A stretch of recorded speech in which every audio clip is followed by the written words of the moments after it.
ਸਾਡਾ ਚੈਲੰਜ ਵੀ ਇਹ ਪੂਰੇ ਪਾਕਿਸਤਾਨ ਦੇ ਵਿੱਚ 4 ਜਾਨਵਰ ਇਸ ਤਰ੍ਹਾਂ ਦੇ ਅਗਰ ਕਿਸੇ ਕੋਲ ਇਸ ਕਲਰ ਦੇ ਇਕੱਠੇ ਹੋਣਗੇ ਅਸੀਂ ਉਹਨਾਂ ਨੂੰ ਇੱਕ ਬੱਚਾ ਫ੍ਰੀ ਦੇਵਾਂਗੇ।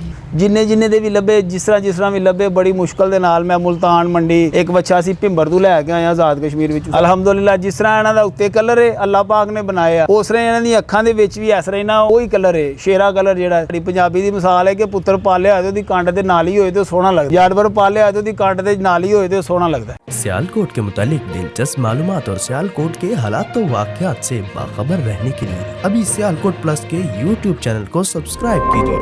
शुक्रिया। अस्सलाम वालेकुम नाज़रीन सामीन, मेज़बान मोइस सुल्तान आपकी ईद में हाजिर है और आप देखें सियालकोट प्लस। नाज़रीन इस टाइम हम मौजूद हैं हेडमवाला के करीब चकराला गांव में पिंकी बट फार्म हाउस पर और मेरे पीछे आप देख सकते हैं बहुत ही मुनफरिद किस्म के नायाब किस्म के आतिफ बट साहब के पास जानवर है और इनका ये दावा है इस तरह के 4 जानवर पूरे पाकिस्तान में अगर कोई लेके आए मैं इनको एक बैल फ्री दूंगा। ये इंडिया की ब्रीड है और पाकिस्तान में बहुत ही कम पाई जाती है। आइए आज हम इनसे जानते हैं इन्होंने ये जानवर कहाँ से लिए और कैसे इनकी अफजाइश करते रहे और ये जानवर आगे से कितने का सेल कर रहे हैं। हमने अभी तक बहुत सारी मंडियाँ विजिट की हैं, हमें इस तरह के जानवर कहीं नहीं देखने को मिले। अस्सलाम वालेकुम। वालेकुम अस्सलाम। क्या हाल चाल है? जी अल्लाह का शुक्र। ये बताएं कि ये आपके पास बहुत ही खूबसूरत जानवर है, ये आपने कहाँ से लाए हैं?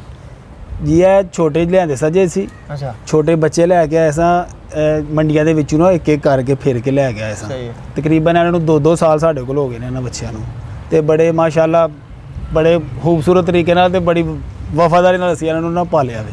अच्छा ਹਾਂਜੀ ਕੁਰਬਾਨੀ ਵਾਸਤੇ सबको मतलब कि अलग अलग परचेज किया था? ਹਾਂਜੀ ਸਭ ਨੂੰ ਅਲੱਗ-ਅਲੱਗ ਹੀ ਯਾਨੀ ਕਿ ਇੱਕ ਦਫਾ ਗਏ ਹਾਂ ਅਸੀਂ ਮੰਡੀ ਤੇ ਇੱਕ ਜਾਨਵਰ ਲੈ ਕੇ ਆਏ ਹਾਂ ਫਿਰ 2 ਮਹੀਨੇ ਬਾਅਦ ਇੱਕ ਜਾਨਵਰ ਮਿਲਿਆ ਜਿਸ ਤਰ੍ਹਾਂ ਸਾਨੂੰ ਇਹਨਾਂ ਦਾ ਪਤਾ ਲੱਗਦਾ ਕਿ ਇਸ ਕਲਰ ਦੇ ਜਾਨਵਰਾਂ ਦਾ उस तरह से ਅਸੀਂ इंशाल्लाह खरीद के ले आंदे। अच्छा ये बताएं कि इनकी नस्ल कौन सी है, कौन सी ब्रीड है इनकी? नस्ल देसी ब्रीड है ਇਹਨਾਂ ਦੀ अच्छा ਕਿ ਕੁਝ ਵਕਤ ਪਹਿਲੇ ਨਾ ਇੰਡੀਆ ਦੇ ਬਰੀਡ ਬਹੁਤ ਜ਼ਿਆਦਾ ਹੁੰਦੀ ਸੀ ਇੰਡੀਆ ਦੀ ਬਰੀਡ ਬਹੁਤ ਜ਼ਿਆਦਾ ਹੁੰਦੀ ਸੀ ਉਹ ਲੋਕਾਂ ਨੇ ਨਾ ਫਿਰ ਕ੍ਰਾਸ ਕਰਵਾ ਕੇ ਤੇ ਇਹ ਨਸਲ ਸਾਡੇ ਪਾਕਿਸਤਾਨ ਵਿੱਚ ਬਹੁਤ ਜ਼ਿਆਦਾ ਕਮ ਨਸਲ ਹੈ ਬਹੁਤ ਜ਼ਿਆਦਾ ਯਾਨੀ ਕਿ ਮਿਲਦੀ ਨਹੀਂ ਨਸਲ ਯਾਨੀ ਕਿ ਇੱਕ 2 ਜਾਨਵਰ ਹੀ ਹੋਏਗਾ ਯਾਨੀ ਕਿ ਪੂਰੇ ਪਾਕਿਸਤਾਨ ਵਿੱਚ ਅਗਰ ਕਿਸੇ ਕੋਲ ਹੋਇਆ ਤੇ ਸਿਰਫ ਸਾਡੇ ਕੋਲ ਇਹ 4 ਜਾਨਵਰ ਨੇ ਮੌਜੂਦ ਤੇ ਔਰ ਸਾਡਾ ਚੈਲੰਜ ਵੀ ਇਹ ਪੂਰੇ ਪਾਕਿਸਤਾਨ ਦੇ ਵਿੱਚ 4 ਜਾਨਵਰ ਇਸ ਤਰ੍ਹਾਂ ਦੇ ਅਗਰ ਕਿਸੇ ਕੋਲ ਜਾਨਵਰ ਇਸ ਕਲਰ ਦੇ ਇਕੱਠੇ ਹੋਣ ਸਾਡਾ ਚੈਲੰਜ ਹੈ ਪੂਰੇ ਪਾਕਿस्तान ਵਿੱਚ ਕਿ ਅਸੀਂ ਉਹਨਾਂ ਨੂੰ ਇੱਕ ਬੱਚਾ ਫ੍ਰੀ ਦੇਵਾਂਗੇ।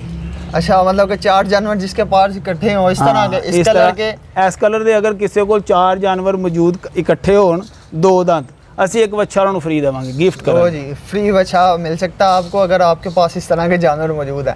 ये बताएं कि ये इंडियन ब्रीड है बेसिकली?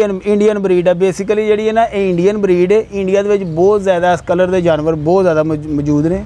ਅੱਛਾ। ਮੈਂ ਇੱਕ ਚੈਨਲ ਦੇਖਿਆ ਸੀ ਉਹਦੇ ਵਿੱਚ ਇੱਕ ਬੱਚਾ ਸੀ ਉਹਨਾਂ ਦੇ ਕੋਲ ਤੇ ਉੱਥੋਂ ਫਿਰ ਮੈਨੂੰ ਸ਼ੌਕ ਹੋਇਆ ਕਿ ਮੈਂ ਕਿਹਾ ਯਾਰ ਮੈਂ ਵੀ 3 ਸਾਲ ਪਹਿਲੇ ਨਾ ਮੈਂ ਵੀਡੀਓ ਦੇਖੀ ਸੀ ਸ਼ਾਇਦ ਮੇ ਵੀ ਕਿਸੇ ਨਾ ਚੈਨਲ ਦੇ ਉੱਤੇ ਇੰਡੀਆ ਦੇ ਚੈਨਲ ਦੇ ਉੱਤੇ तो मैंने फिर शौक आया कि मैं इस कलर के जानवर जोड़े ने ना जिन्ने दे भी लभे जिस तरह भी लभे बड़ी मुश्किल के नाल मैं मुल्तान मंडी एक बच्चा असी भिंबर तो लैके आए आज़ाद कश्मीर में सानू उत्थों दस पई उस बच्चे की तो इंशाअल्लाह अल्लाह ने अज मंजिल मकसूद तो सानू पहुँचा दिता है। ये बताएं कि आपने ये जानवर शौक के लिए रखे हुए हैं या इनको बेचते वगैरह भी हैं, सेल वगैरह भी करते हैं? नहीं शौक नाल ते इन्हां नूं असीं पालिया वे अच्छा। हुण साडा शौक ने पेट ते नहीं ना भरना हुण ते असीं इन्हां नूं सेल करांगे ते जिहड़ी असीं इन्हां दी सेवा कीती है इन्हां दी खिदमत कीती है अच्छा। असीं भी तो कुछ मिसाल तौर ते सानू भी ते इन्हां दा मेहनत दा फल मिलना चाहिए ना इंशाअल्लाह। सही है।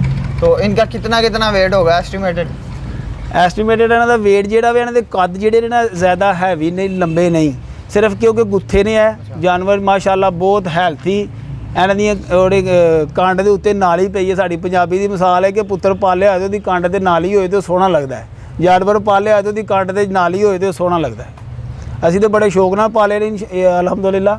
ਹੁਣ ਇਹ ਵੇ ਕਿ ਵਜ਼ਨ ਜਿਹੜਾ ਵੇ ਇਹਨਾਂ ਦਾ ਜਿਹੜਾ ਸਭ ਤੋਂ ਸਾਡੇ ਕੋਲ ਵੱਡਾ ਬੱਚਾ ਹੈ ਇਸ ਕਲਰ ਦਾ ਉਹਦਾ ਗੋਸ਼ਤ ਜਿਹੜਾ ਵੇ ਉਹ 8 ਮਣ ਹੈ गोश्त ਜਿਹੜਾ ਇਹਨਾਂ ਦਾ ਉਹ 8 ਮਣ ਹੈ वैसे ਜਿਹੜੇ ਨੇ ਉਹ ज़्यादा वजन है इन्होंने। अच्छा ये बताएं कि वज़न तो आपने बता दिया, इनकी प्राइस क्या क्या कीमतें क्या क्या? प्राइस बिल्कुल मुनासिब है ਇਹਨਾਂ ਦੀ ਜੇ ਇਹਨਾਂ ਦੀ ਅਸਲੀ ਪ੍ਰਾਈਸ ਤੇ ਜਿਹੜੀ ਉਹ ਸਾਡੀ ਕਰਾਚੀ ਆ ਬਿਗ ਏਸ਼ੀਆ ਜਿਹੜੀ ਮੰਡੀ ਹੈ ਉੱਥੇ ਇਹਨਾਂ ਦੀ ਜਿਹੜੀ ਹੈ ਨਾ ਅਸਲੀ ਕੀਮਤ ਇਹਨਾਂ ਦੀ ਉੱਥੇ ਵੇ ਸਾਡੇ ਇੱਥੇ ਅਸੀਂ ਪਿੰਡਾਂ ਦੇ ਦਿਹਾਤ ਦੇ ਵਿੱਚ ਬੈਠੇ ਆ ਇੱਥੇ ਇਹਨਾਂ ਦੀ ਇੰਨੀ ਕੀਮਤ ਨਹੀਂ ਹੈ।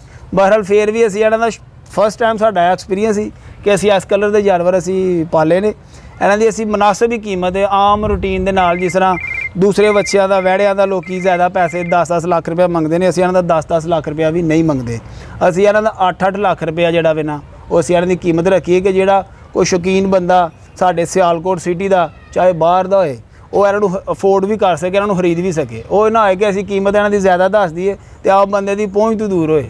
अच्छा, इसकी कीमत ज़्यादा होने की वजह सिर्फ इसकी ब्रीड है या इसका कलर है सिर्फ? ਬਸ ਇਹ ਅੱਲਾਹ ਪਾਕ ਨੇ ਕਲਰ ਬਣਾਇਆ, ਤੁਸੀਂ ਦੇਖ ਲਓ ਬਰੀਡ ਵੀ ਇਹਨਾਂ ਦੀ ਤੇ ਇਹਨਾਂ ਦਾ ਕਲਰ ਵੀ ਅੱਲਾਹ ਪਾਕ ਨੇ ਬੜਾ ਨਜਾਬ ਕਲਰ ਬਣਾਇਆ। ਸਾਡਾ ਚੈਲੰਜ ਹੈ ਕਿ 4 ਬੱਚੇ ਇਨਸ਼ਾਅੱਲਾ ਕਿਸੇ ਕੋਲ ਇਸ ਕਲਰ ਦੇ ਨਹੀਂ ਹੋਣਗੇ, ਕਾਲੇ ਹੋਣਗੇ, ਬਰਾਊਨ ਹੋਣਗੇ, ਚਿੱਟੇ ਹੋਣਗੇ, ਡੱਬੇ ਹੋਣਗੇ, ਚੀਨੇ ਹੋਣਗੇ, ਇਸ ਕਲਰ ਦੇ ਬੱਚੇ ਨਹੀਂ 4 ਕਿਸੇ ਕੋਲ ਮੌਜੂਦ। इस कलर को कहते हैं क्या है बेसिकली? ਇਹਨਾਂ ਨੂੰ ਟਾਈਗਰ ਕਲਰ ਵੀ ਤੁਸੀਂ ਕਹਿ ਸਕਦੇ ਹੋ, ਇਹਨਾਂ ਨੂੰ ਜ਼ੈਬਰਾ ਕਲਰ ਵੀ ਤੁਸੀਂ ਕਹਿ ਸਕਦੇ ਹੋ। ਅਸੀਂ ਪੰਜਾਬੀ ਦੇ ਵਿੱਚ ਇਹਨਾਂ ਨੂੰ ਸ਼ੇਰਾ ਕਲਰ ਕਹਿੰਦੇ ਆ। शेरा कलर? ਸ਼ੇਰਾ ਕਲਰ ਕਹਿੰਦੇ ਆ। शेरा कलर के जी 4 बच्चे अगर किसी के पास हैं वो इनसे आगे एक बच्चा फ्री ले सकता है, ये इनका चैलेंज है। इंशाल्लाह साड़ा पूरे चैलेंज है जी पाकिस्तान पूरे पाकिस्तान में। को। ये बताएं कि इनको आपने कब से खरीदा हुआ है, कितने साल इनकी आपने परवरिश की है? हाँ ये बात, ਇਹਨਾਂ ਨੂੰ ਅਸੀਂ ਜਿਹੜਾ ਮਿਨੀਮਮ ਹੋ ਗਿਆ ਨਾ ਇੱਕ ਬੱਚੇ ਨੂੰ 2 ਸਾਲ ਹੋ ਗਏ ਨੇ ਤੇ ਜਿਹੜੇ ਦੂਸਰੇ 3 ਬੱਚੇ ਨੇ ਉਹ ਸਾਡੇ ਕੋਲ ਤਕਰੀਬਨ 2 ਸਾਲ ਤੇ 4-4 ਮਾਹ ਉਹਨਾਂ ਨੂੰ ਹੋ ਗਏ ਸਾਡੇ ਕੋਲ। ਅਸੀਂ ਬਿਲਕੁਲ ਛੋਟੇ ਛੋਟੇ ਲੈ ਕੇ ਆਏ ਸਾਂ ਨਾ, ਯਾਨੀ ਕਿ ਤਕਰੀਬਨ ਤੁਸੀਂ ਕਹਿ ਲਓ ਕਿ ਇੱਕ ਬੱਚਾ 30 ਕਿਲੋ ਸੀ, ਇੱਕ ਬੱਚਾ ਮਨ ਸੀ ਜਦੋਂ ਅਸੀਂ ਲੈ ਕੇ ਆਏ ਹਾਂ। ਫਿਰ ਆ ਕੇ ਇਹਨਾਂ ਨੂੰ ਇਨਸ਼ਾਅੱਲਾ ਅਸੀਂ ਸੇਵਾ ਇਹਨਾਂ ਦੀ ਕਰਨੀ ਸ਼ੁਰੂ ਕਰ ਦਿੱਤੀ ਹੈ। ਅੱਜ ਇਨਸ਼ਾਅੱਲਾ ਅੱਲਾਹ ਕਰੇ ਵਕਤ ਆ ਗਿਆ ਵੀ ਇਹਨਾਂ ਨੂੰ ਸੇਲ ਕਰਨ ਦਾ। और हमने देखा कि इनकी आंखें जो है वो भी जो इनके स्किन का कलर है उस तरह की आंखें हैं। ਹਾਂਜੀ ਅਲਹਮਦੁਲਿਲਾ, ਜਿਸ ਤਰ੍ਹਾਂ ਇਹਨਾਂ ਦਾ ਉੱਤੇ ਕਲਰ ਹੈ ਅੱਲਾਹ ਪਾਕ ਨੇ ਬਣਾਇਆ ਉਸ ਤਰ੍ਹਾਂ ਇਹਨਾਂ ਦੀਆਂ ਅੱਖਾਂ ਦੇ ਵਿੱਚ ਵੀ ਇਸ ਤਰ੍ਹਾਂ ਹੀ ਨਾ ਉਹ ਹੀ ਕਲਰ ਹੈ, ਸ਼ੇਰਾ ਕਲਰ ਜਿਹੜਾ।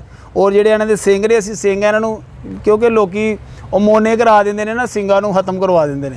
ਅਸੀਂ ਇਹਨਾਂ ਦੇ ਸਿੰਗ ਵੀ ਨਹੀਂ ਇਹਨਾਂ ਖਤਮ ਕਰਵਾਏ ਕਿ ਜੈਨੂਇਨ ਜੋ ਅੱਲਾਹ ਨੇ ਪਿਓਰ ਬਣਾਇਆ ਅਸੀਂ ਉਸ ਤਰ੍ਹਾਂ ਹੀ ਇਨਸ਼ਾਅੱਲਾ ਇਹਨਾਂ ਨੂੰ ਰੱਖਿਆ। जी तो नाज़रीन, अगर आपके पास इस तरह के 4 जानवर मौजूद हैं तो आप एडमिरल के करीब चकराला गांव में पिंकी बट फार्म हाउस से आके एक बैल जो है फ्री ले सकते हैं। अगर आपके पास भी इस तरह की कोई मुनफरिद स्टोरी है तो हमें सियालकोट प्लस पे इनबॉक्स कीजिए या हमारे नीचे दिए गए व्हाट्सएप नंबर पर हमसे कॉन्टैक्ट कीजिए। अपने मेज़बान मोहित सुल्तान को दीजिए इजाज़त। अल्लाह हाफ़िज़।